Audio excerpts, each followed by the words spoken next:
Guddu from grade 9. I am received with Islamic greetings as Assalamu alaikum warahmatullahi wabarakatuh. Today I am going to throw light on the topic tissue. Before studying about tissue, let's have a quick and brief recap about cell.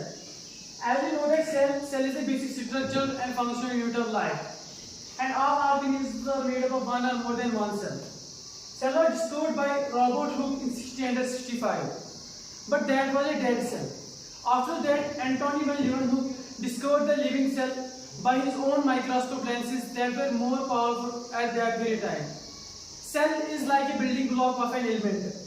Cell एक ईंट की तरह होती है जो हमारी body में ईंट का काम देती है, और हमें पता है जब ईंट से मिलती है तो एक बिल्डिंग तैयार होती है. Same is the case with tissue. When cell is combined, they form tissue.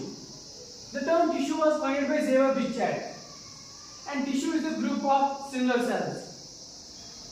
हमें पता है कि हमारे अराउंड यूनिसेलुलर ऑर्गेनिजम्स भी है और मल्टीसेलुलर ऑर्गेनिजम्स भी है. The unicellular organisms perform the function by a single cell, while multicellular organisms are made up of more than one cell, and the cells in the multicellular organisms combine and they form tissue, and the tissue in the multicellular organisms perform a specific function. Study of tissue is known as histology, and the study of tissue-related diseases is known as histopathology. After that is plant tissue and animal tissue.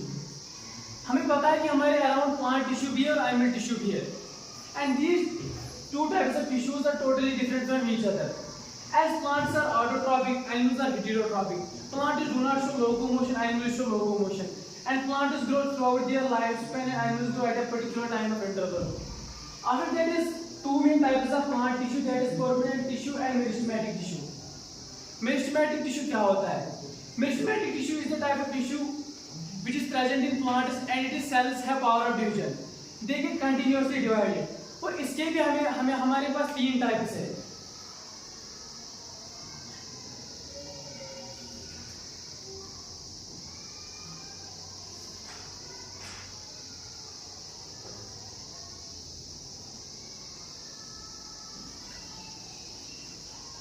Apical meristem, intercalary meristem, and lateral meristem.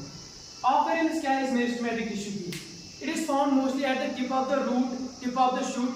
Simply we can see it is found at the growing regions of the plant. Apical meristem, it is found at the tip of the root and shoot. It is responsible for the increasing the height of the plant. Intercalary is found at the base of nodes and internodes of monocot plants, and it is responsible for length of the branches. After that is lateral meristem. It is also called as cambium, and when found below the bark is called as cambium, and when found in the vascular bundles is called as vascular cambium. After that we have to deal with permanent tissue. Permanent tissue, as we know that meristematic cells are capable of dividing, and when they lose the ability of dividing, such tissue is known as permanent tissue. And permanent tissue are different. The cells have different shape and structure. It has two main types: simple and complex.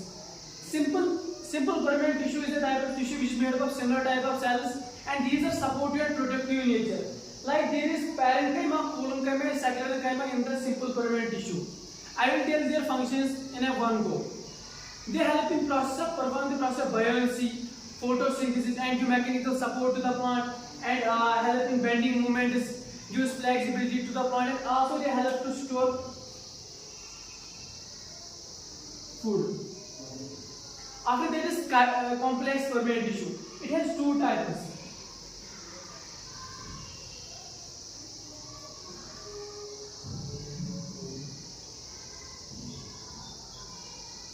Xylem and phloem. They are collectively known as conductive tissue. As we know that xylem is a water conductive tissue which helps in translocation of water, and it is made up of mostly dead cells. In it there are four parts: xylem bastis, xylem trigyrus, xylem fibrous, and xylem parenchyma. While going with the phloem, it's a food conductive tissue. It conducts the food from the green parts of the plant to the other main parts of the plant. And it is made up of CO2 cells, companion cells, phloem parenchyma, and phloem fibrous. So we can say it is made up of mostly living cells. After that is animal tissue.